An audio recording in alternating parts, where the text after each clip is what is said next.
Hi friends, welcome to my channel. ఏంటి దొండకాయలు చూపిస్తున్నాను అనుకుంటున్నారా? దొండకాయల్లో అయితే చాలా విటమిన్స్ ఉంటాయి. B1, B2, B3 అలాగే కాల్షియం, మెగ్నీషియం, ఐరన్. బట్ దొండకాయ తినడానికి ఎవరు ఇష్టపడరు. షుగర్ పేషెంట్కి కూడా దొండకాయ చాలా మంచిగా యూజ్ అవుతుందన్నమాట. సో ఎప్పట్లా కాకుండా కొంచెం వెరైటీగా వండుకుంటే అందరికీ నచ్చుతుంది.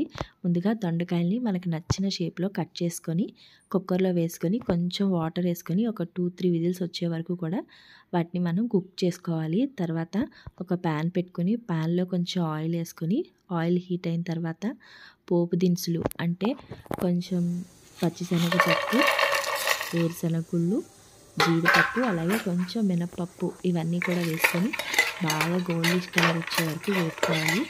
ఇది వేపుకొని మనం గ్రైండ్ చేసి పెట్టుకోవడంలోనే ఉంటుందన్నమాట టేస్ట్ అంతా. సో పచ్చి పచ్చిగా కాకుండా మంచిగా రెడ్ కలర్లో బ్రౌనిష్ కలర్ వచ్చే వరకు బాగా వేపుకోవాలి.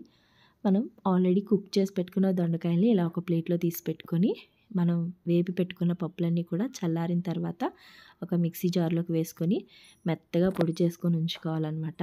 ఈ పొడి చేసుకోవడం చాలా టేస్టీగా అనిపిస్తుంది. అలాగే ఒక ప్యాన్లో ఆయిల్ వేసుకున్న తర్వాత ఒక స్పూన్ ఆవాలు అయితే వేసుకోవాలి.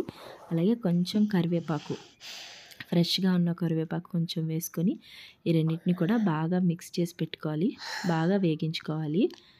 మనం ఆల్రెడీ పొడి చేసి పెట్టుకున్న పేస్ట్ ఉంది కదా, ఈ పొడిని ఆ ప్యాన్లో వేసుకొని బాగా కుక్ చేసుకోవాలన్నమాట. ఇది ఎంత బాగా కుక్ అయితే అంత టేస్ట్ వస్తుంది కర్రీకి.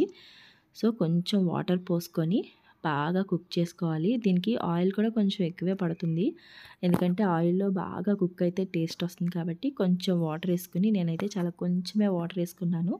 ఇలా బాగా కుక్ చేసుకోవాలి, బాగా కలుపుకోవాలన్నమాట. అది బాగా కుక్ అయిన తర్వాత ఒక చిటికెడు పసుపు వేసుకుంటే సరిపోతుంది. పసుపు కూడా ఎక్కువ వేసుకోవాల్సిన అవసరం అయితే లేదు.